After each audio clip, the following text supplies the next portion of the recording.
All right, good evening, good afternoon, good morning. I'm so confused, but we know it's one of the three, right?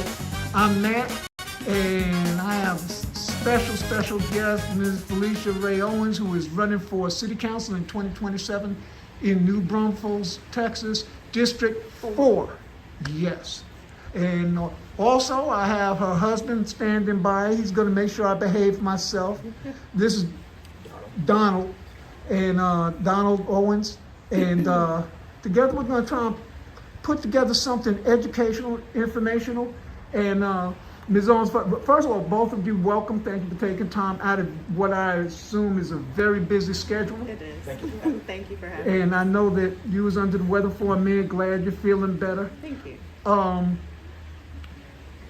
The first thing I want to do is start with some of your viewpoints regarding some of what's going on in New Braunfels. I know there's a lot of different opinions about the growth, about transportation issues even, about jobs, the economy. I mean, I guess New Braunfels isn't much different from anywhere else, but specifically to New Braunfels, what can you tell us about your policies, where you stand, and how can we make things better together?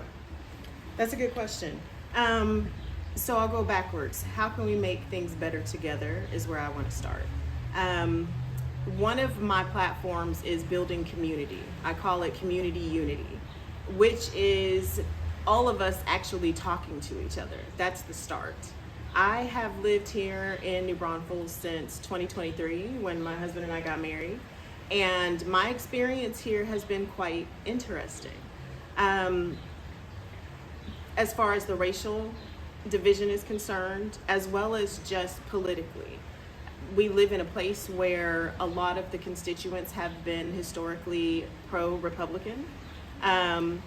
Maybe not all necessarily pro-Trump. And then we have the whole other side, which is a mixture of people who run from being completely traditional Democrats to progressives to independents. And then we have our youth that are coming up now confused on, do I really align with my parents and my grandparents? Because I have a lot of friends that are this or that, and this is not accepted by the people that I know in my life, the ones that I love. We all live in the same place, whether it's New Braunfels, whether it's the United States, or just Earth in general. And if we don't talk to each other about the issues that we're having, there is no coming to a resolution, period. You can't have a resolution for everyone if you don't include everyone. And that is one of the reasons why I chose to run for city council. When I got here, I looked for 2 years almost, just for anyone that aligned with me. Not just politically, but even racially. I could not find the community.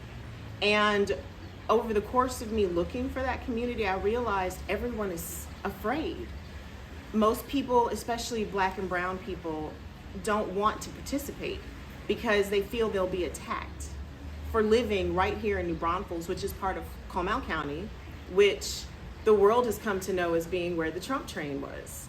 And for those that aren't familiar with the Trump train, during the 2020 election, the Republican Party here in New Braunfels shut down I-35 to prevent voters that were on a bus, they called it the Biden bus, going to vote in the election.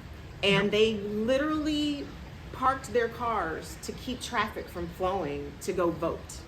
And that is what we were on the map for, right here in New Braunfels. New Braunfels is supposed to be a place of serenity. We are known for our water. We are known for the tourism that comes here to see all the nature that we have, all the trees, all the animals, the rivers that flow here. And to see that same place of serenity also has this hatred that is so deeply ingrained and embedded in this community that oftentimes the locals don't even realize they're part of the problem. What many people may not know about me, and I'll just briefly say, I was a precinct chair for the Comal County Democratic Party, briefly for Precinct 305. earlier in 2025. I left my chair post because I realized that our local party is not who we actually believe that they are.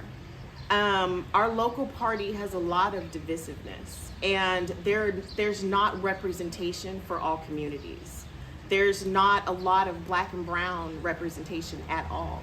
I believe when I was on the precinct chair board, I was not board, but as a precinct chair, I was maybe one of 3 that were black, and the other 2 I had never met. I was told one was an elderly woman who barely could leave her home, so she wasn't very active as a precinct chair. What prompted me to put in my resignation, I had 2 incidents. We had a signal group or an online group. We were chatting, precinct chairs, and I asked in the group, hey, can any of the precinct chairs name one business locally that is owned by someone who is black or brown? And I waited, and I waited, and I waited, and no one could give me an answer. Finally, someone actually put in a location of a restaurant that they had found that's owned by black and brown, both actually, which is Cool Vibes, a Caribbean restaurant here in town. And I was just astonished. Like, it hurt me not just from being a black woman who lives here, but also as being someone who is very active in the community. The women that I was working with have lived here for decades. So it was over my head. How do you not know who your residents are? How can you spread the word of the Democratic Party if you don't even know who the black and brown community is here in town, let alone the county? Do you understand what I'm saying? I was offended by this. So I proposed that they get their shit together and figure out who their actual voters were. And that prompted from conversations, we have to be more diverse. We've got to get out and talk to people. And I said, well, you aren't talking to people, you're talking to each other. It's fine to rally people who already follow you, but those that don't follow you, don't know you exist, and don't see that you're even trying to communicate with them, they have no reason to follow you. I have yet to see them make this move towards reaching out to the black and brown community. However, I have seen them turn on me publicly. And that has become an issue with many members of this community. I have spoken out about it only because I felt the need to defend myself and my husband and my family. However, I did not start a battle with them per se. I chalked it up as, hey, I'm new here in town, I'm younger, I'm black woman. If seated as city council, I'll be the first black woman to ever, I don't know, run for the seat, but definitely win. I'll be the first black person to ever win the seat, male or female. Right now, I'm currently the only Democrat running for a seat at a municipal level in Comal, to my knowledge, who is a Democrat. And for my own precinct chairs to find that as being threatening to them is concerning for me. Not only as a resident here, but as a voter, as a candidate.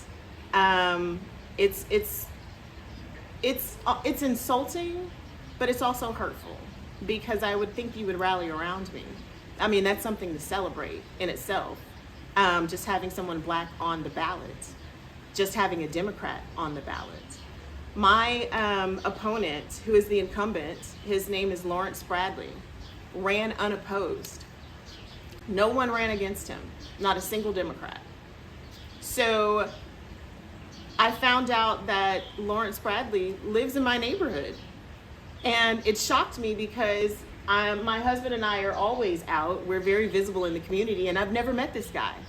Never seen him in person. I've never seen him at any meetings, meet the candidate, whatever it is. And so I said, how's this guy representing us when we don't even know who he is? So I got nosy. I started asking my neighbors, do you know who this guy is? Can you tell me about him? Do you like him? Nobody knows who he is. Wow. And so we have an entire community of people that look like me, that look like my husband, that think like us, even if they don't look like us, that have no idea who their representative is on our own city council. That's a problem. That's a big problem. Now, I don't know, I guess, I mean, certainly a finger has to be pointed, in his direction. But I'm going to take a step back because I think that, and that you could speak better to this better than I could, but I also think that the finger's got to be pointed at us. We have to be able to think for ourselves and say, hey, wait a minute, I don't know who my representative is. And you could bet your bottom dollar that other folks know who theirs are. Right. So I guess my whole thing is, how do we change people's mentality? Because I think that's where the problem lies. I mean, never mind the whole racial issue, because before we get to the racial issue, we got to get to just simply thinking correctly for ourselves. Right. And once we learn how to think, now we can figure out what to think and how to think. And then the light bulb goes off. Right. Hey, wait a minute. We should know this guy, or we should know this woman. Knowledge and education. Knowledge and education, yeah. So I didn't graduate college. I went for a year and a half and I had to get out. But you are both probably highly more educated than I am. So I appeal to your sense and I ask you, look right in the camera and tell us, all right, how do we get there? How do we get there is pay attention to start. Many people have checked out because everything that's happening around us is so overwhelming. We don't want to absorb it because we feel like it makes us feel a certain way that's negative. I look at that a little differently by saying those negative feelings that you have, that's your instincts. Those are your intuitions letting you know that something's wrong. And if you don't stand up to fix what's wrong, why would you expect anyone else to? If you don't stand up for yourself first, why would you expect anyone else to? So I think that one of the things that we have to do as a community is teach that it is okay to be not okay sometimes. It's okay to say, I am not comfortable with what's happening. And I may not be able to process those feelings. I don't know how to put them into words, but something's not sitting right. And when you hear someone say that, don't attack them because their views may be different from yours. That's the big problem there. Right. Try to understand where they're coming from. One of the things that I tell a lot of our followers that follow us with Indivisible Comal County is get out your feelings. We are in a highly motivated sense of emotions right now. And it's not healthy in the sense of trying to get your point across. What's happening with us in this country based on what the administration is doing, I'm not going to point fingers to which part of the administration, we know, we see it. Yeah. What they have done is launch a campaign on the entire country, all of us Americans, it really doesn't matter who you are at this point, to instill fear into us so that we can get motivated to hate each other. As long as we're fighting each other, we're not fighting them. I know that plenty of people have heard Bernie Sanders say this, AOC say this. I agree with them both.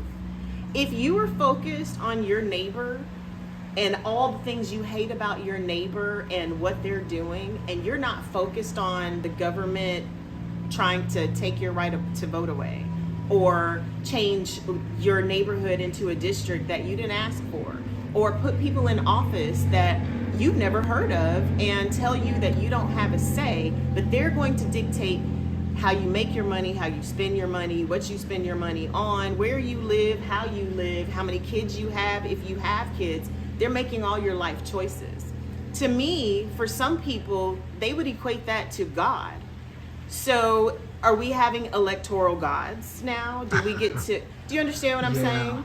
Yeah, So absolutely. I feel like we have to talk about this, and we need to stop being afraid to talk about it openly. I'm tired of all the niceties, personally. I feel that we should be respectful, absolutely. But respect is earned, in my opinion. And I'm not saying we need to disrespect someone until you earn their respect. What I'm saying is show me respect so that I can show you the same respect. Right. So that I don't feel disrespected. So that I will be open to listen to you. So let me ask you something, and Donald, I am going to get to you, I promise. But I like what you just said, because I have been saying, and I shouldn't be putting my own opinion in here, but I have been saying, you know, while I love President and Mrs. Obama, you know, when they go low, we go high. And, you know, I mean, you're the victim today. Not a day goes by without me talking about my dad, but my dad was all class. He was the best of the best. But, you know, I can't go with that anymore. I can't go with that, because I'm seeing the bullies, and the bullies, they flip over your lunch tray, punch you in the stomach, take your lunch money, what have you, and they keep coming and keep coming. And then never mind that, just the language that they use. And so now I'm like, okay, well, I'm not talking about us getting physical with anyone, Right. but absolutely, I'm ready to meet them where they're at. Yeah. You know, in terms of verbally. So when you get somebody like Jasmine Crockett, who kind of meets them where they're at, you know, she's ready to get into an alley fight with them, and they don't like it. They are scared. Right. You Afraid. know, they are very Yes, afraid. they are. And, you know, I'd have to check again, but from what I understand, there are some polls that even suggest that certain folks are in trouble. You know, so Certain folks are in trouble. I was watching the news this morning, and I heard a quote that within the last 13 elections we've had here in the nation over the past several months, Democrats have won all 13. That Democrats are up plus 14 points in the polls from when Kamala was running for president. And they called it the GOP reckoning. And I think that there's a lot of truth to that. I've been saying probably for about a year or so now, whenever he did the redistricting, when it actually became official, that it was going to backfire. I asked every candidate I met, hey, do you think this redistricting could backfire if it actually happens? And I kept asking this question. It's the first question I ever asked Dr. Regina Van Berg. That's how we met. I asked her that question at a town hall. And just for those who are unaware, Dr. Van Berg is running for Congress. Texas 21. Yes. Chip Roy's seat that he's vacating. Yes. Okay. We need her in that seat. Right. So I asked her that same question. You know, could this redistricting backfire? And now we're watching it happen, where all of these places that were redistricted in favor because he felt like he had the right, I believe was the quote, I have the right to make them Republican because I won there. Now, those same places are voting for the Democrats. So what does that mean for the GOP? They're supposed to be scared. They're terrified, which is right now. Within the past 24 hours, Donald Trump has started floating this idea of nationalizing elections.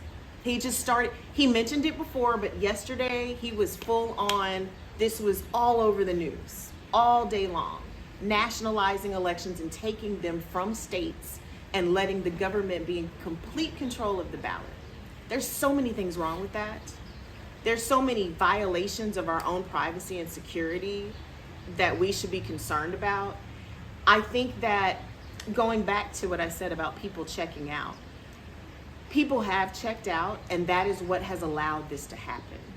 We have a majority of our community, and I'm not just talking about here where we live, across the country, who have decided for themselves, I don't need this in my life. I don't want to watch the news. I don't want to participate. I don't want to talk to anyone that's talking about politics because I just want to be happy.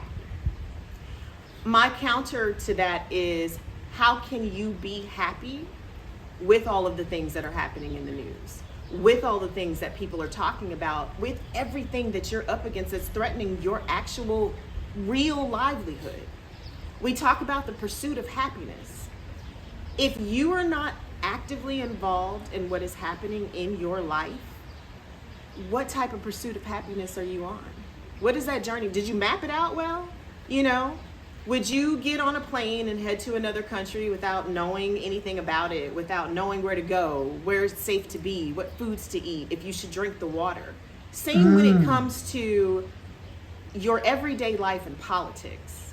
How do you wake up in the morning not concerned about the people making decisions for you and your kids, for your insurance, for your rent, your mortgage, your interest rates, your groceries at the grocery store?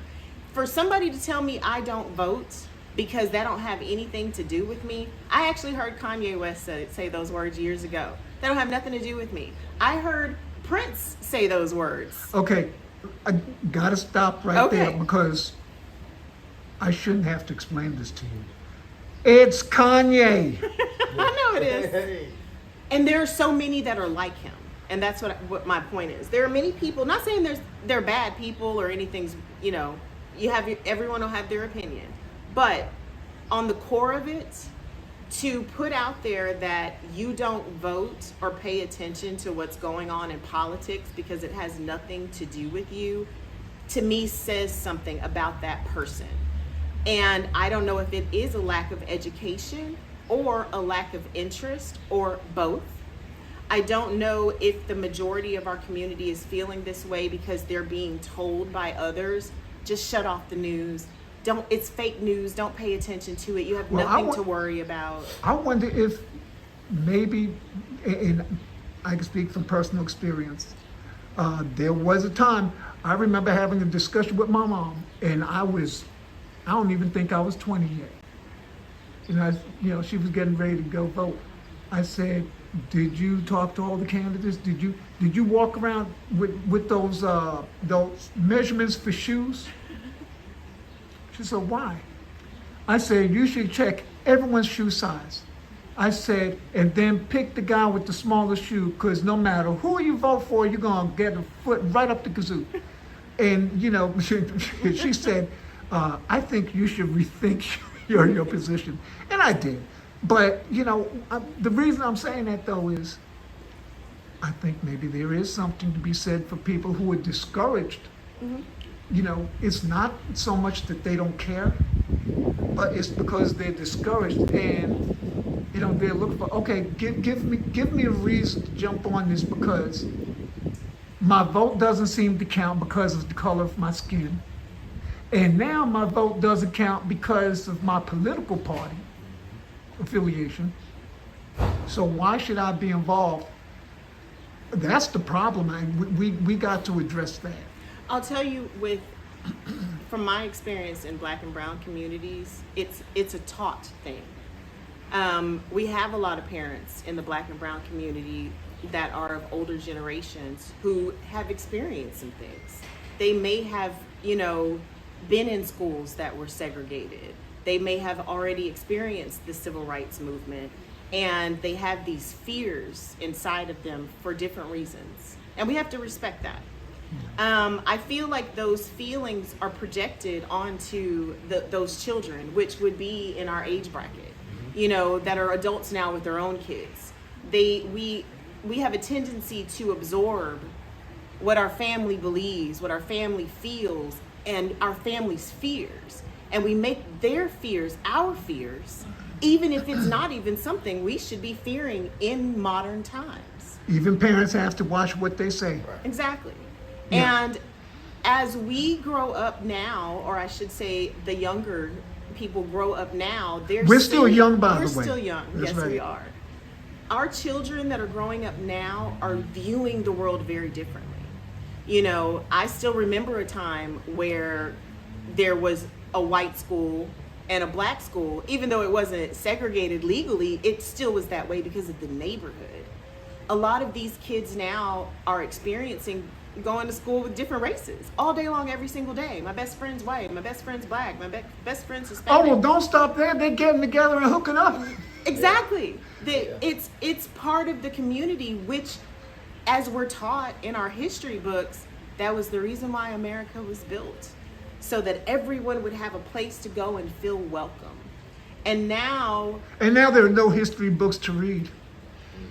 which is a whole other Yeah, issue and conversation that I could go yeah, on and about. I probably shouldn't even brought that up, but It's you know, true because- though. It's true. Yeah, but you're right. That's a whole nother. I don't know if you'll be willing to put up with me for another interview, but that is a whole Other different can of conversation. worms. It is the whitewashing of America from the beginning of days. Now it seems like everything is being whitewashed, whether it is politics down to music and where it comes from.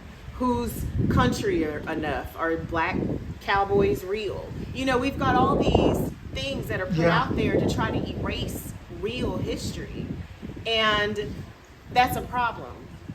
I can't sit here and honestly say that I blame this all on white people or ancestors per se.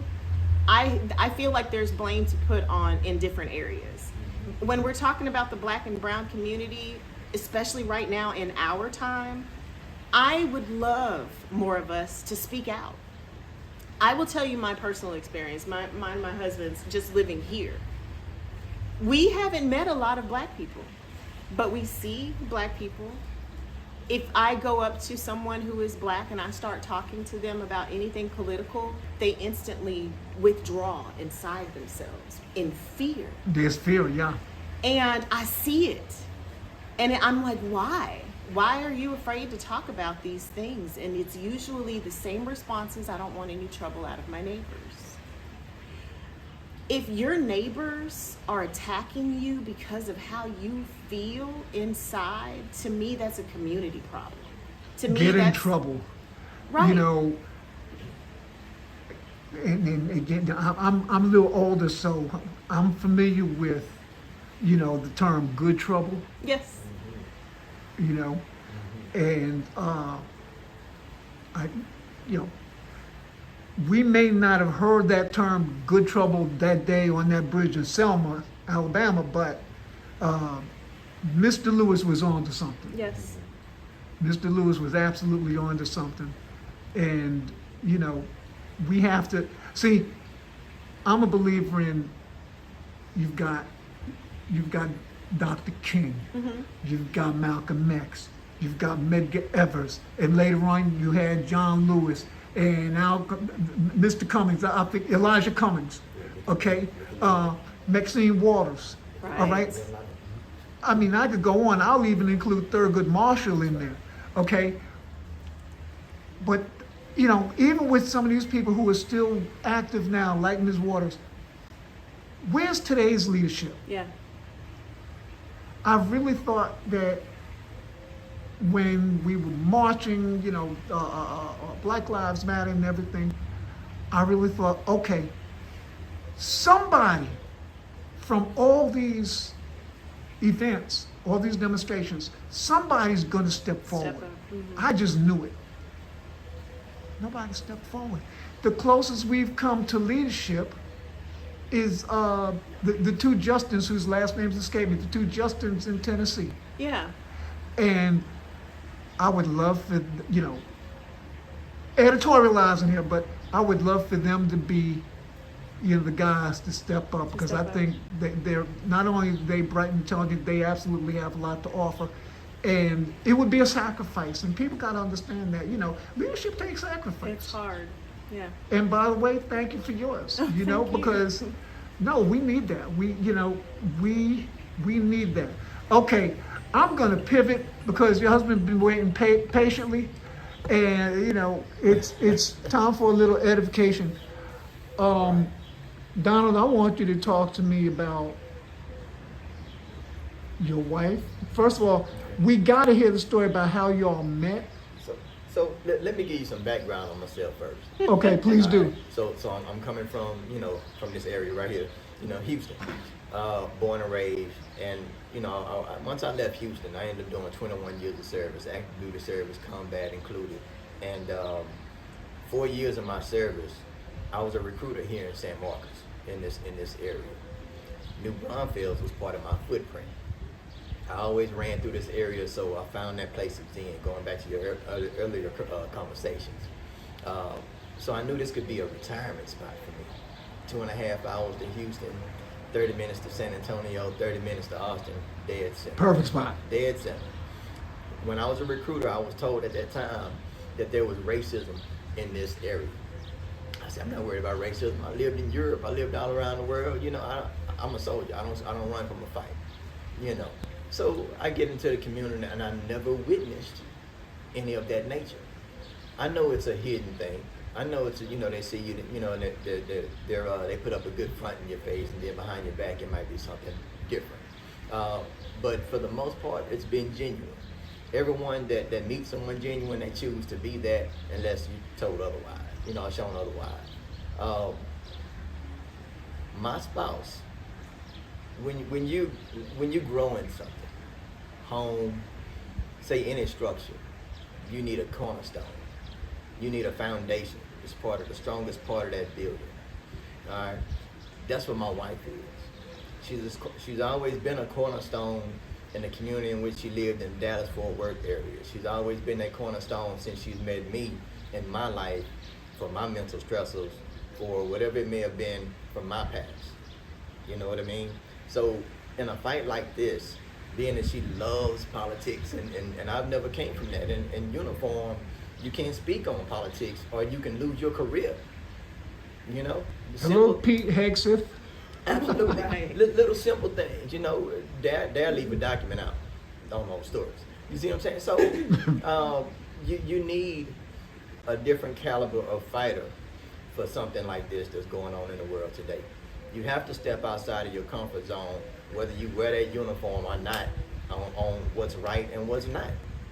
Core values, treating others as how you want to be treated. It's that simple, with life. I tell people now, after 21 years of service, I can't just cut teaching, coaching, and mentoring out of my life. So once me and my wife met up 3 years ago, it's to where it all fell in line. All of the path throughout life, all of the trouble, the going down range and helping people seeing the death. I've seen actual haves and have-nots. I've seen those that of all walks of life.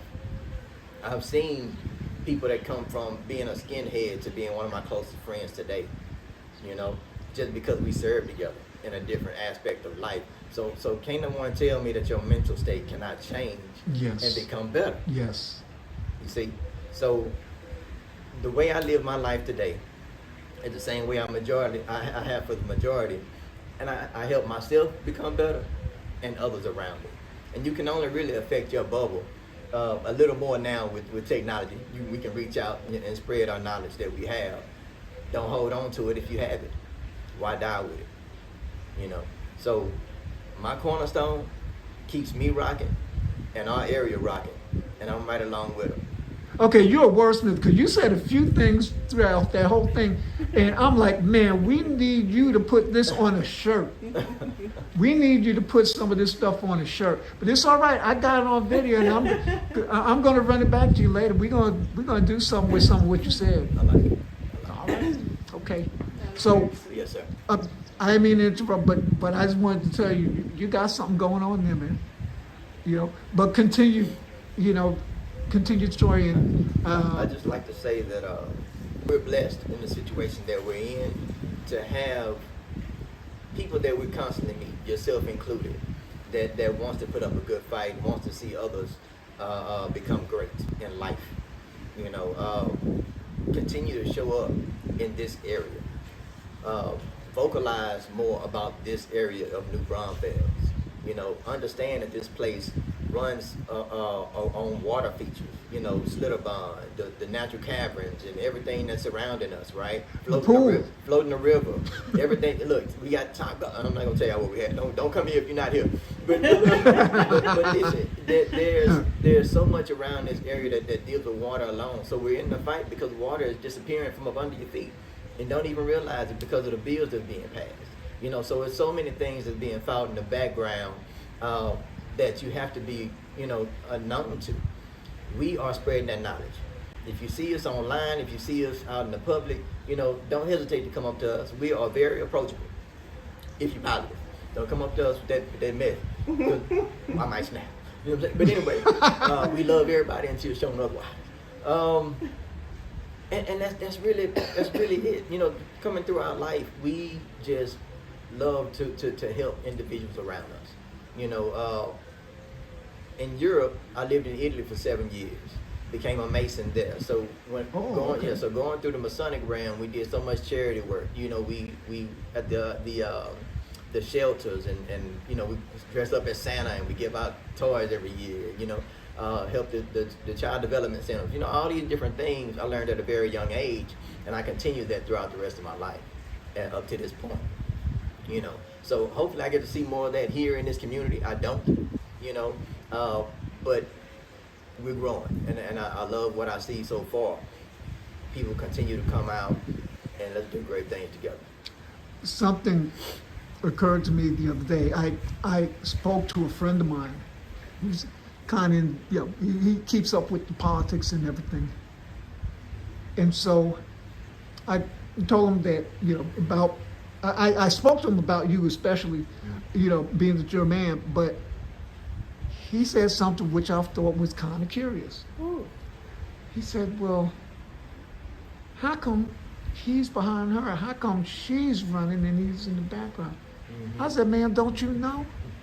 I said, you did lead from behind, and this way she knows that he's got her back. Yeah, definitely. I said, so what's wrong with that? I said, what is the 18th century, Yeah, right. But it's a crazy way of thinking. But that goes back to what we were talking about earlier. People's mentality. Mm-hmm. It's got to change. It has got to change, and hopefully we are the start of that change. So I want to pivot because I know that there's somebody else we need to talk about. I missed the golden opportunity to meet Dr. Van Berg last night. I had some sudden transportation issues, which I'm still not happy about. Mm-hmm. But I know she's running for Congress right here. There's a big yellow wasp I'm trying to avoid. Oh no. Is it gone? I think so. Okay. Yeah. But yeah. Sorry about that. No, that's all right. And we're not going to edit it out. That's right. It's like, whoa. No, Yes. it makes people more human. And if you probably saw video of the anchor on CNN, Abby Phillip. She was actually on location. She might have been Mar-a-Lago. Was that when the fly was all over? No, her? There was a lizard going around her feet, and she's trying to talk and report or whatever, But she was a trooper. She real professional. Yeah. She kept with it. But yeah. So we need to talk about I gotta get this right, Dr. Van Berg, and I'm so mad I missed last night. But talk to me about her running, what she's all about, because I'm sure there are people who really don't know. Okay, I'm happy to.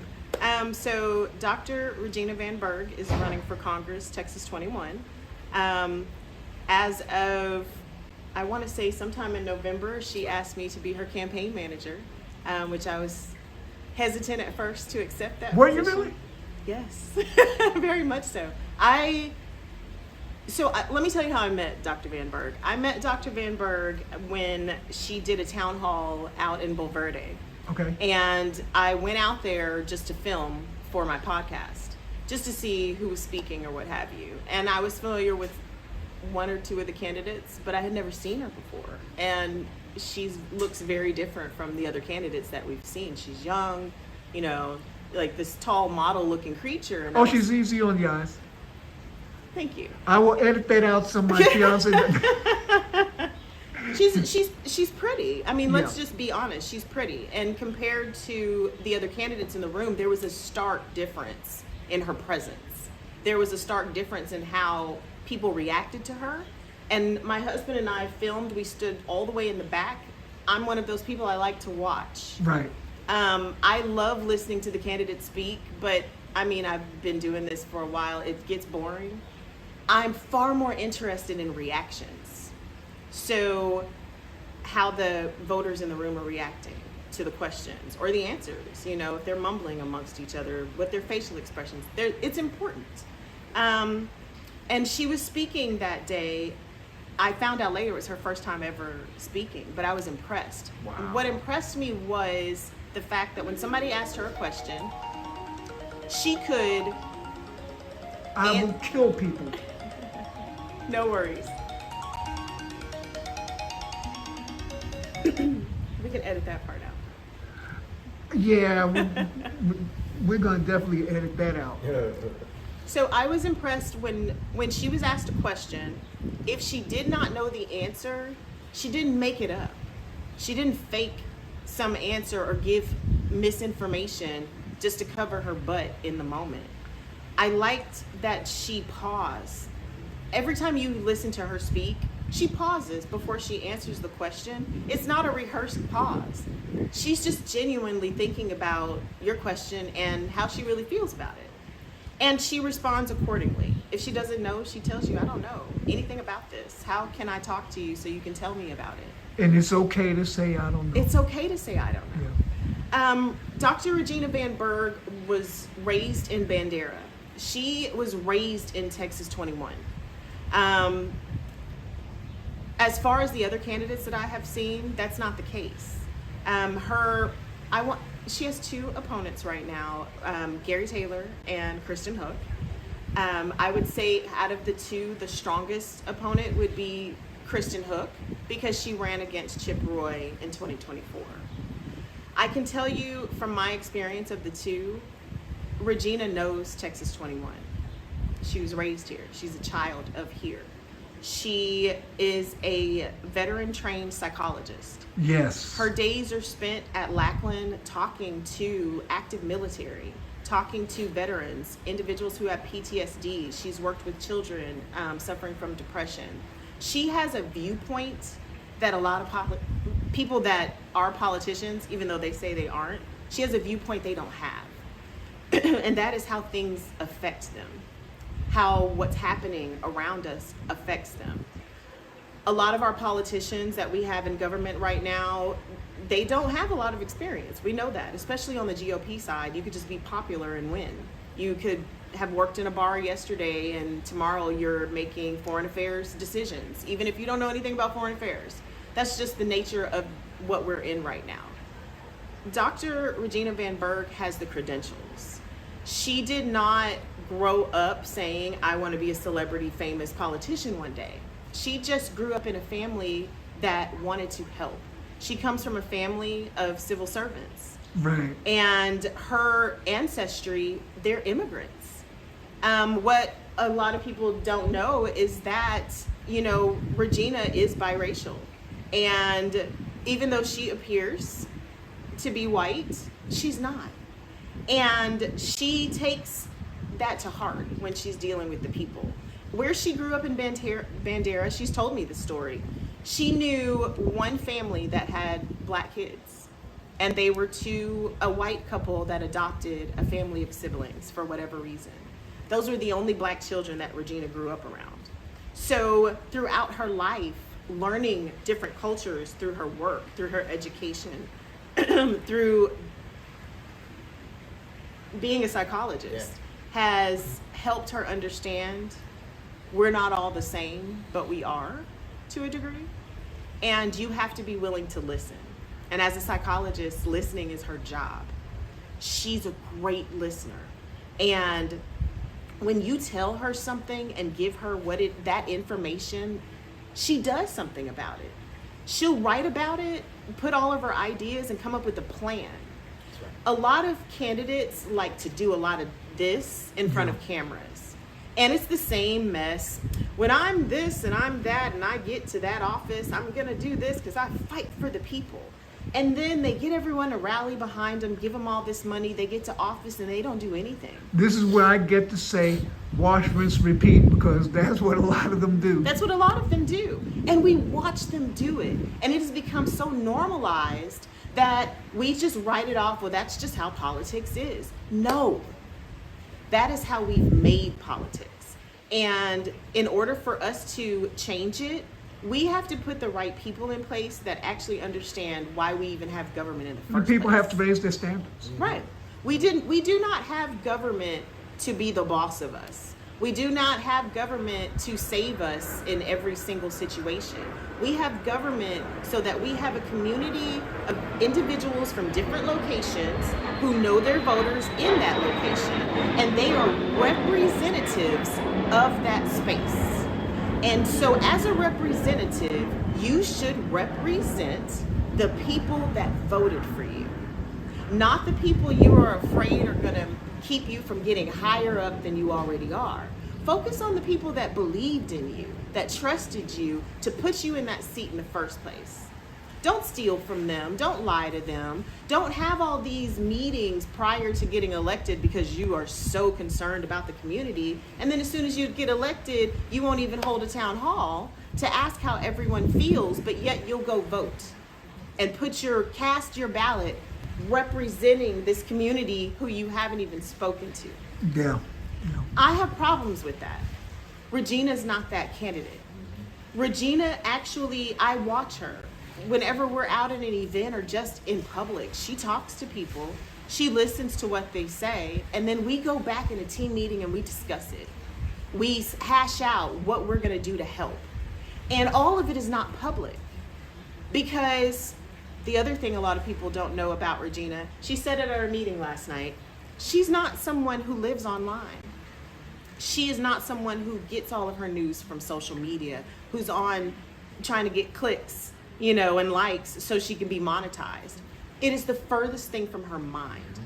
You have to let her know what's happening on social media in order for her to know what's happening on social media. I wonder if she's even that interested. I have a feeling, and you know her, I don't, but I have a feeling that she doesn't really care.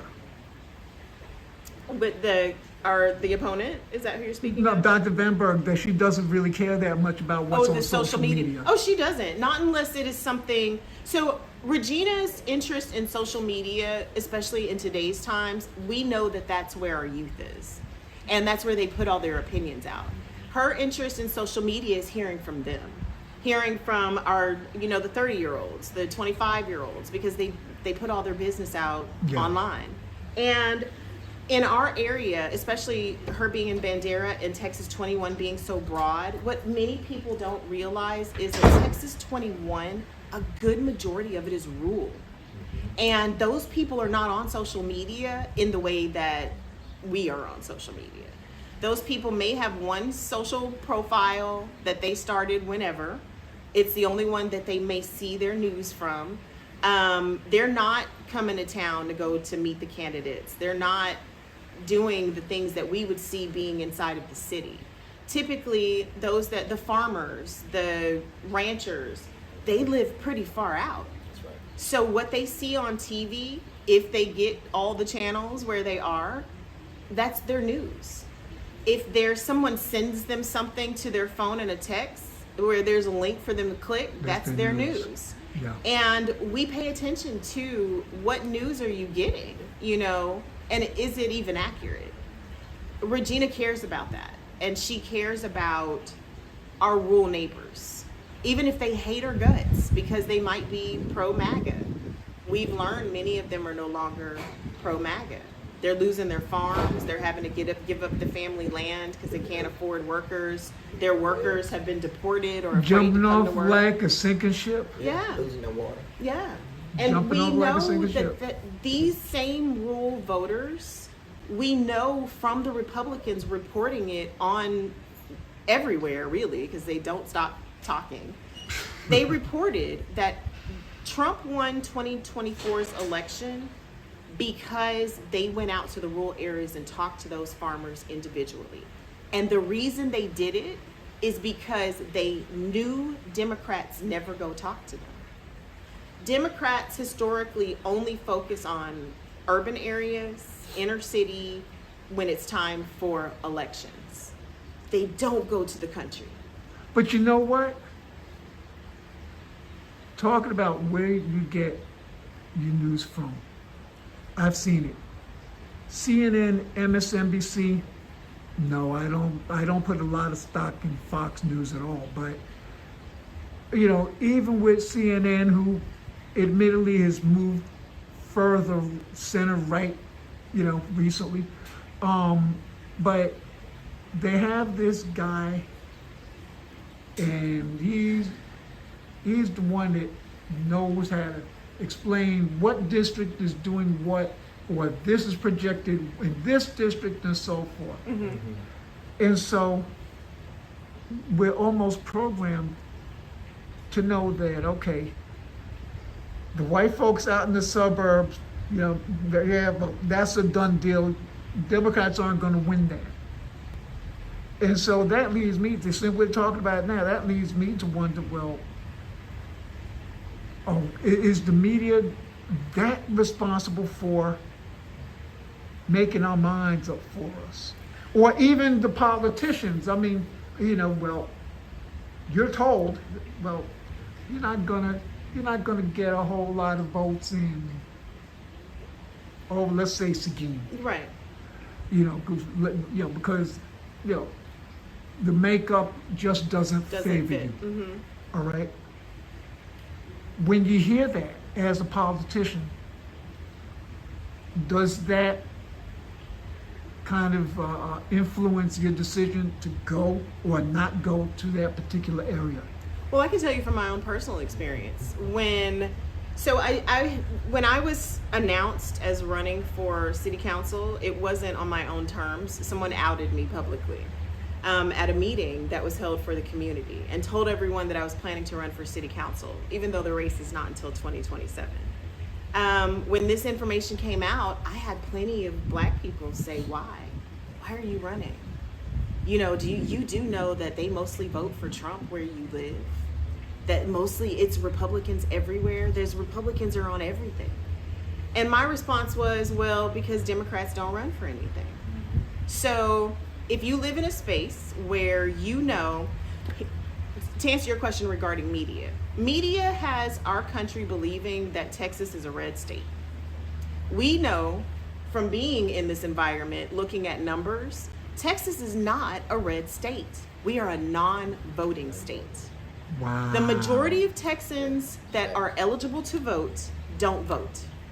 Wow. Those that do vote, the majority of those voters vote Republican. But that does not mean Texas is a red state. Another thing that people don't realize is a lot of our voter base mentally are independents.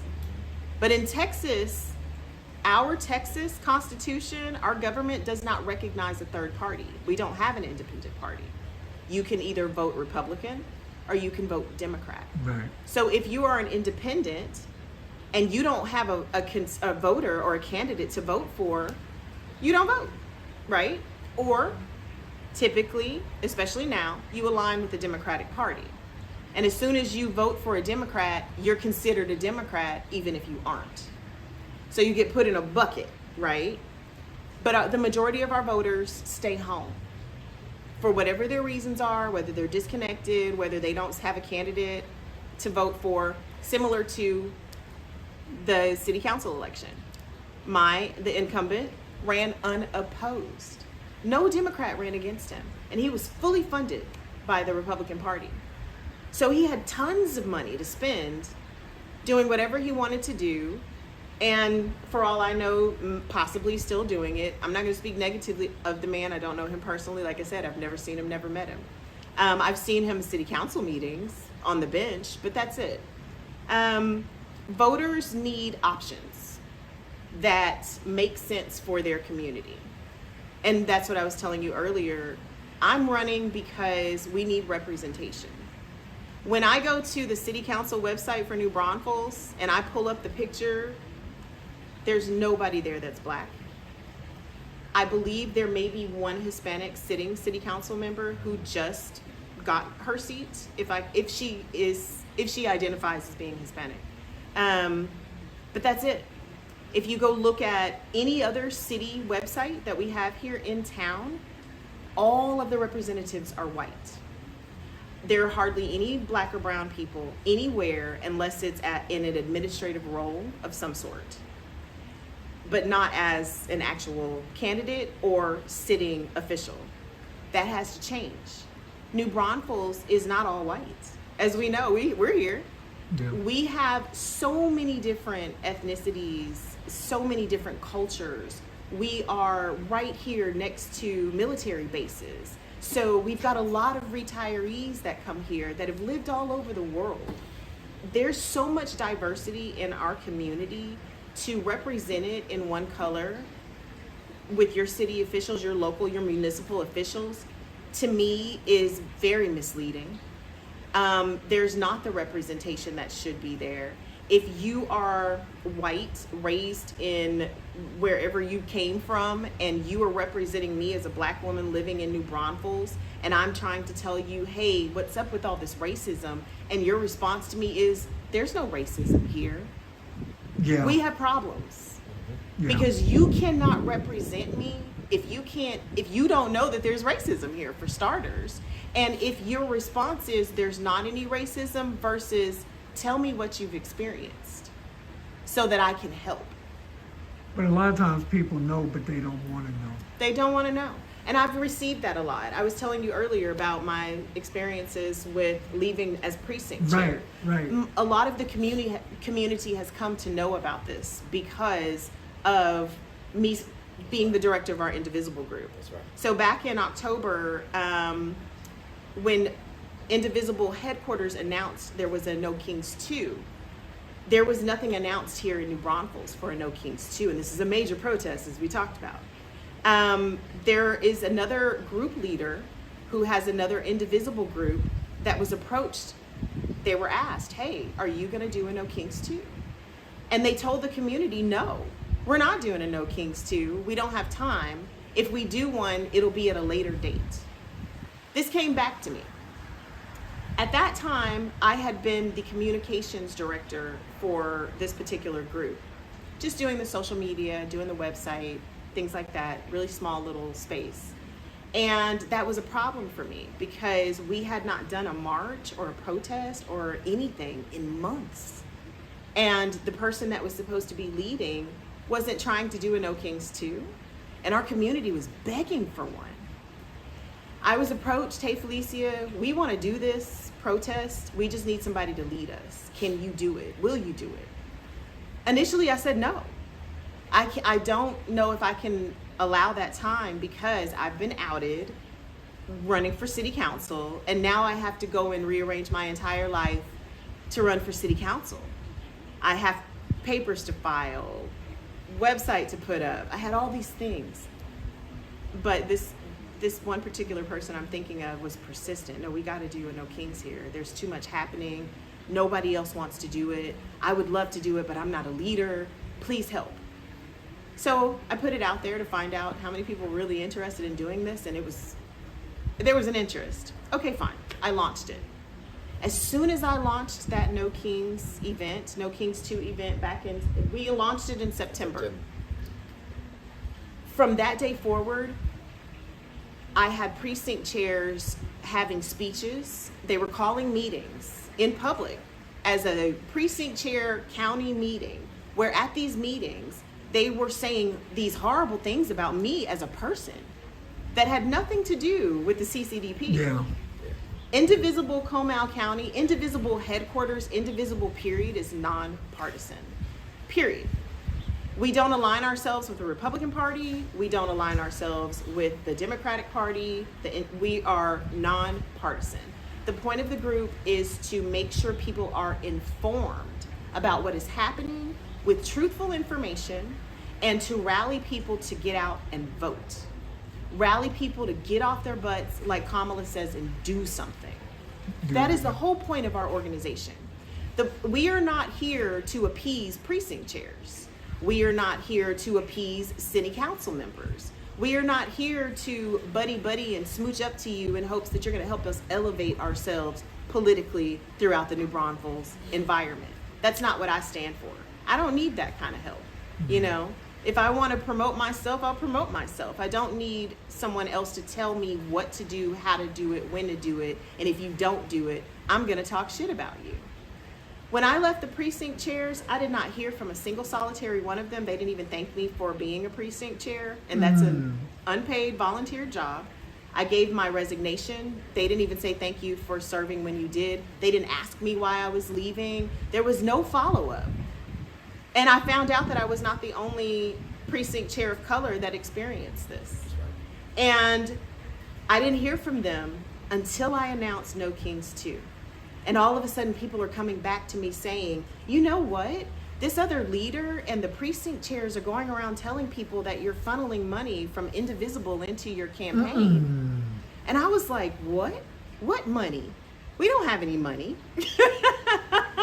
I said, my husband and I have primarily funded this entire organization out of our own pockets with the help periodically of other people sending donations.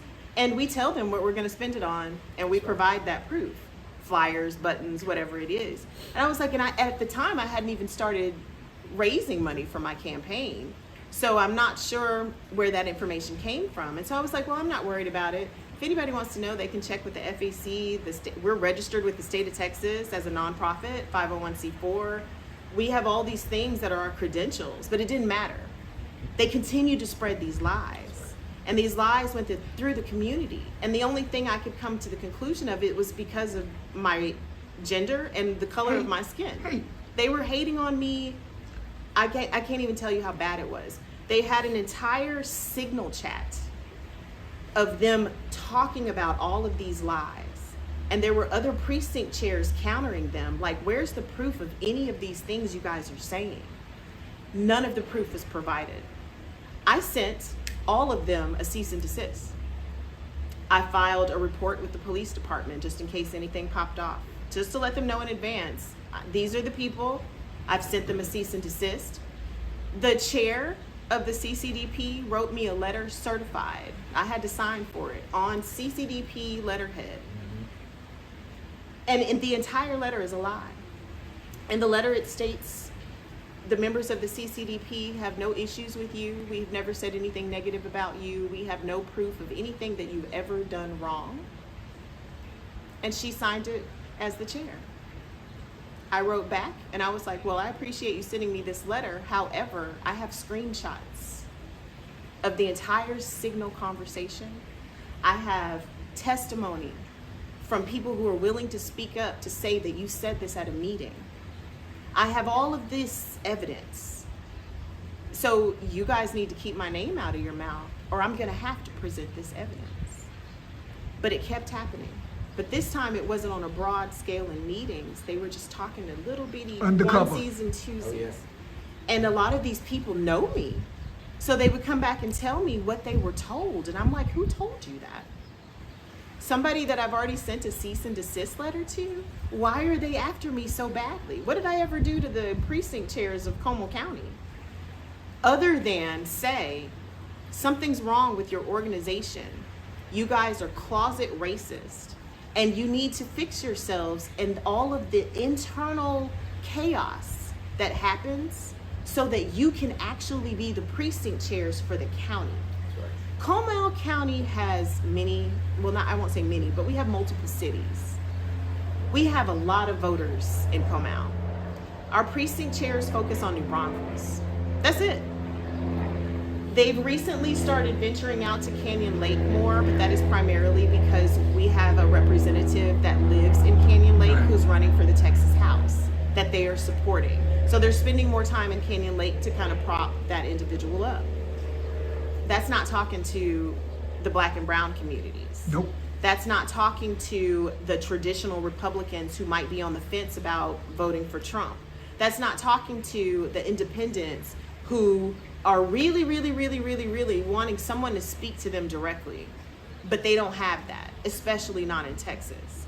Our chairs focus so much on being a popularity group and being, I'm not gonna say who told me this. I said it in a video on YouTube. If anybody wants to watch it, they can go. Who told me this, who's very high up in the Texas Democratic Party. We've seen him on the news recently, told me that they consider our precinct chairs to be a social club. I put that in quotes. That was said to my face at a Chuck Wagon event right here. Where were we? In Seguin. Told me to my face. Don't worry about them. We just consider them a social club. We don't really tell them what to do. We don't tell them what to say. They just do whatever they do. But the community doesn't know that. The community looks at these women as being the word of the democracy in New Braunfels. Especially because they're elder. They're all elders, yes.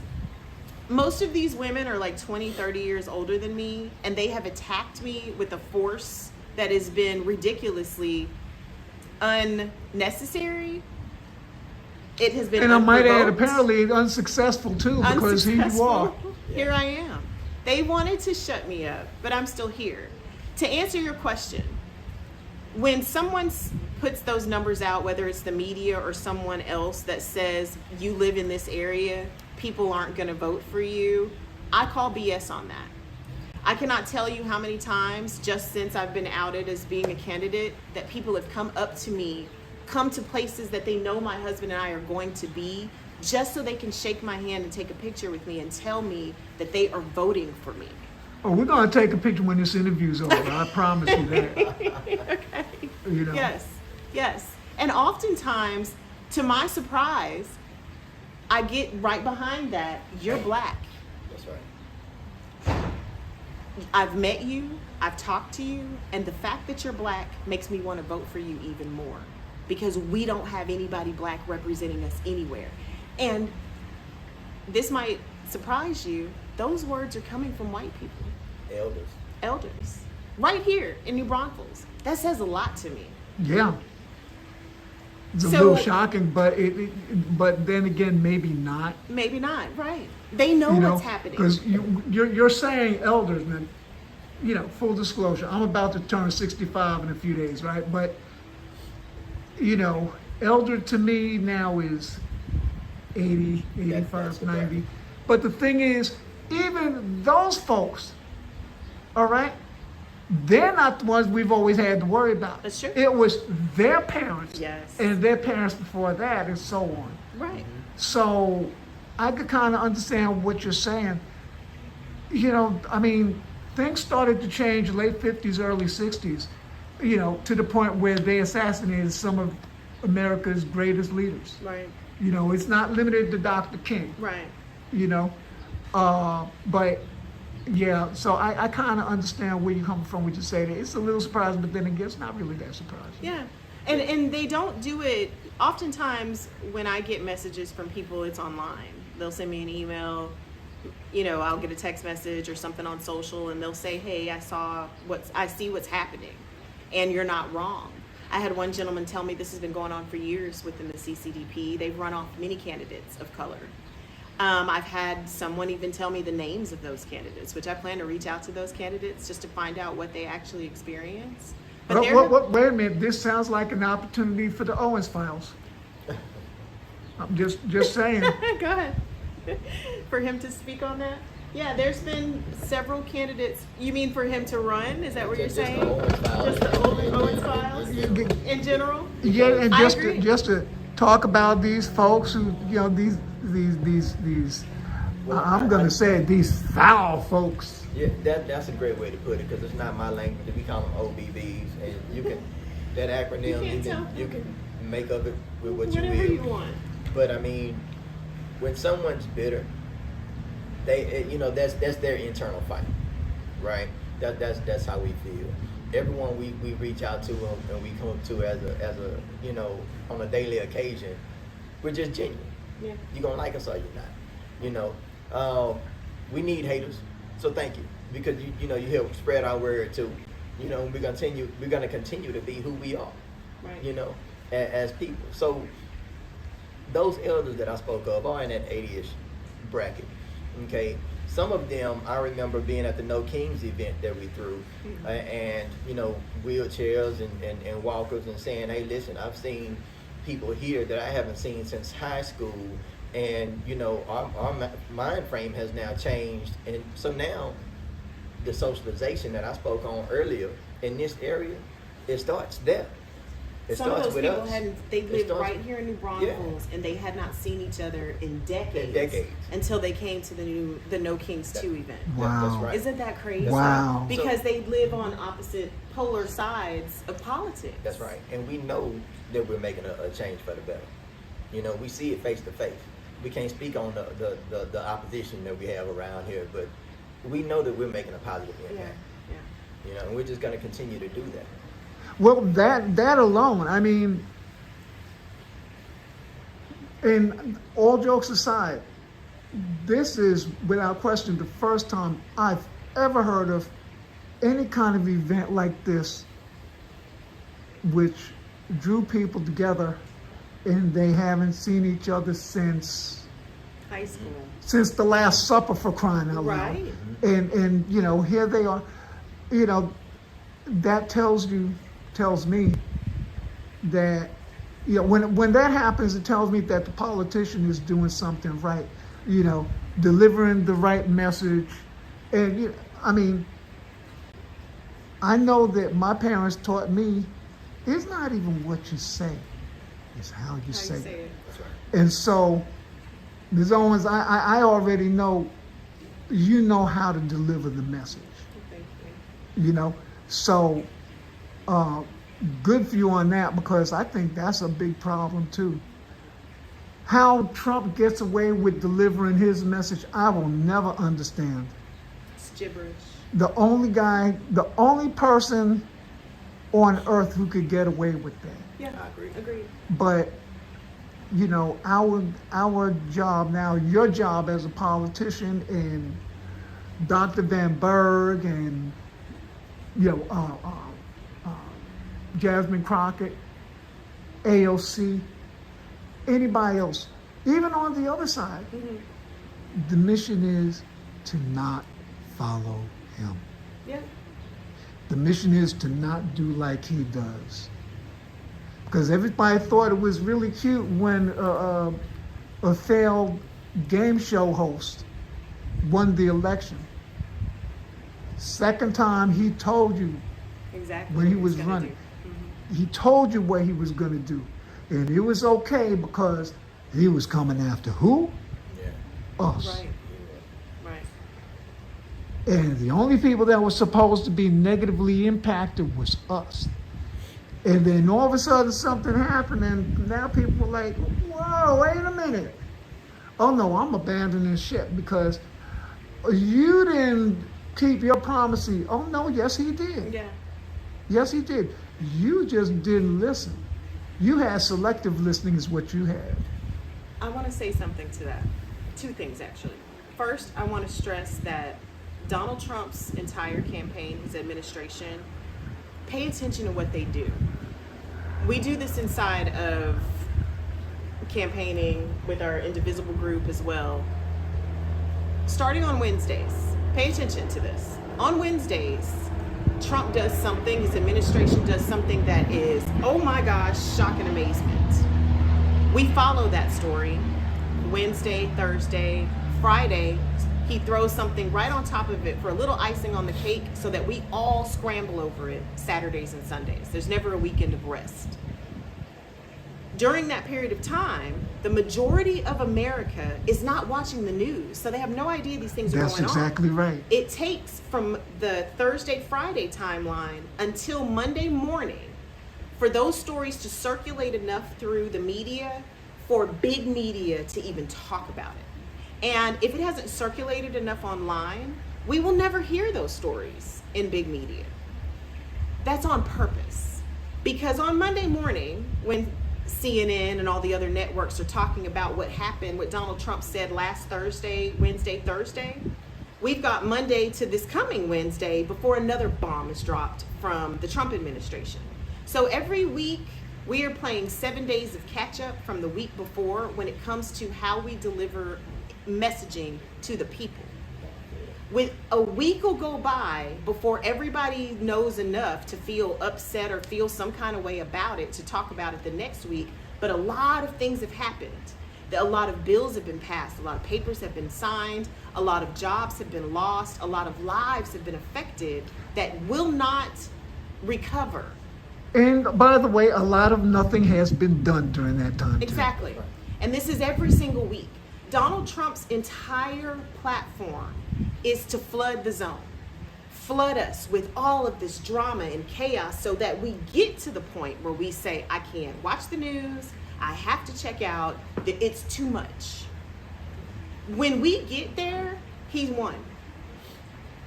When we get to the point where we say we've checked out, oh my God, I just want to get my hair and my nails done today. I just want to relax by the pool. I don't want to watch TV. I feel so much better when I have no idea what's happening in the world. He's won. Because that now makes you someone who will be less informed about what is going on, and you are more susceptible to receiving misinformation in whatever form you get it, because it's going to come at you fast. And unless you're somebody who's going to pick apart what you read and go study what sources you're getting that from, learn if they're real or not, if it's a bot that made it up, unless you're that person, which most people aren't, you're more susceptible to read this and believe this, and you're going to act accordingly. Your feelings are going to change.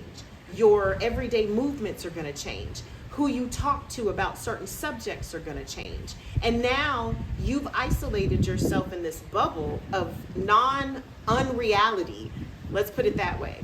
And while everyone else is looking at you like, what are you talking about? This is really happening. And now you feel like the black sheep and everyone's turned against you. However, staying informed, as uncomfortable as it is how we're going to win. If we are not informed, if no one ever teaches you your ABCs, you're not going to learn them on your own, because you don't even know what to look for, right? You don't know that there is an A or that there is a B or what order they're supposed to go in. You have to learn that. You have to practice that. You have to study that, even though it might not be the most exciting thing you want to do, right? It's the same thing with politics. You have to know it. You don't have to read it and look at it all day long every single day, but you at least need to stay abreast about what's happening. And not just what's happening in your home, but what's happening in the places elsewhere, because all of it is eventually going to come back home. All of it matters. All of it matters. Don't check out. That might be a campaign slogan. Yeah, Don't check out. Yeah. I might have to use that. That's a good idea. And that's the majority of people. The majority of people check out. They become, part of that sheeple atmosphere. You know what I mean? They follow suit. My vote don't count anyway, so I'm gonna sit at the house And do nothing. do nothing. Watch the game. Because my vote don't matter. Right. And that's a lot of people have always thought like that. The people I grew up with are like that to this day, and they're for it. A lot of soldiers that's in uniform and out of uniform still think that way right now to this day. And we surrounded by military bases. Yeah. We're three of them. There's a lot of retirees here. That might have been some like military planes flying overhead. For those who don't know New Braunfels, we are located maybe a mile away from a municipal airport, but you might have something other than municipal airports flying in and out, just saying. You never know. That's right. We're so close to the Air Force Don't bases. complain with us is what he's saying. but yeah, so a lot of people still think that way in this area. I'm gonna just stay home because my vote really don't matter. Yeah. So it takes that select breed like us and others that's out there in the streets right now to get that knowledge out there, so hey, it is something out there more than what you know. Expand your brain, get what they say, add a wrinkle to your brain. Earn some knowledge on today, and when you see us out there, because we're gonna teach. Yeah. Everywhere can become a teaching moment. And that's our responsibility. That's part of it. Yeah. The other part of the point I wanted to make a moment ago, I was saying there's two things. The other thing is we focus a lot on our federal elections. And one of the messages that I put out is use that same energy to focus on your municipal elections, your local elections. Oftentimes, people don't vote in their local elections. Yes. And they don't care to. They don't give a damn about who's running for judge, county commissioner, city council, agriculture. They don't care. because they feel like it's so detached from their everyday lives. And what I want to say is, you are so wrong about that, if that's how you feel. Your city council members have the ability to do so many things that affect your everyday life, from when you get to water your yard to, you know, what type of things you can have out on the street, to if something's illegal or not illegal. They get a say-so in a lot. If we only focus on federal elections and we just allow whomever to win our local elections, it doesn't matter if we have a Democrat in office in the White House. Absolutely. Because that Democrat will have no allies Absolutely. locally to help them do the things that the people need. Still lose. And we're experiencing that right now. All up and down the ballot. We've got Republicans. I don't want to say they're all MAGA, because that's not true. There are traditional Republicans that are on the ballot, along with the MAGA Republicans that are on the ballot. And when you look at, and that's the federal level, when you look at the local levels, it's mostly just Republicans in Texas. And like I was saying earlier, here in New Braunfels, it's a fear. People don't want to go vote because they're scared to, so they'd rather stay home. And that's not just Democrats. I will tell you, our neighbors, a lot of our neighbors have been traditional Republicans. That's right. When I went and talked to them, just to let them know, hey, I'm running for city council. At the time, I was also running to be on the board of our neighborhood community, which I won that, by the way. And there you go. I was telling them, hey, you know, I'm running for city council. How do you feel about what's going on? Most of them didn't vote. That's right. And I didn't believe it when they told me. So at this time I was precinct chair. I pulled my precinct just to see who voted. There weren't very many people that went and voted. So I didn't look at this as being like, oh my God, this is going to be so hard. I got to get everybody out to vote. I was like, yes. We live in Comal, where everybody keeps telling me everyone around here votes for Trump. And I have an entire precinct that didn't vote for Trump. They didn't vote for Kamala either. But to me, that says that's an opportunity. These people did not vote for reasons. And all we have to do is find out what those reasons are and change that, so that they will feel compelled to get up and go speak out for themselves on the ballot. You know, I hear people saying, we need fighters. We need people that'll get out and speak out, like Jasmine Crockett.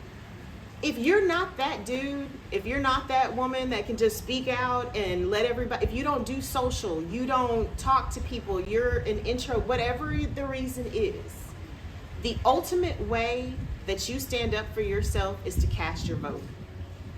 And know who you're casting your vote for.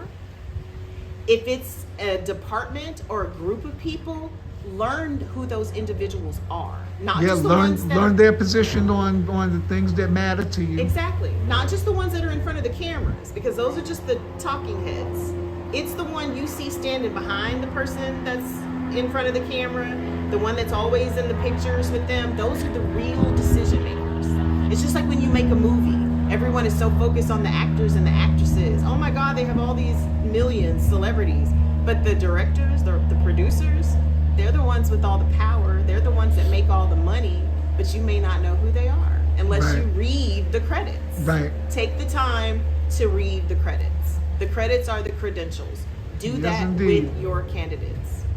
Wow. That's all I want to say on that part. All right. Well, on that note, that you all have been more generous with your time than I expected, but I appreciate it. Like I told you, excuse me, even before we started recording, I said, I'm going to ask a question. You go ahead and run with it, and then if you want to pivot to something else, feel free. You a terrific interview. It made my job kind of easy, to be honest, you know, and I appreciate both of you, you know, hanging out with me for a little bit. Well, thank Absolutely. you for having me. Thank you. Can I give a quick plug on Please your video? do. So, if you haven't seen it already, we are doing No Kings 3, March 28th, here in New Braunfels. That's right. I want you to go to nokingsnbtx.com and sign up to get notifications.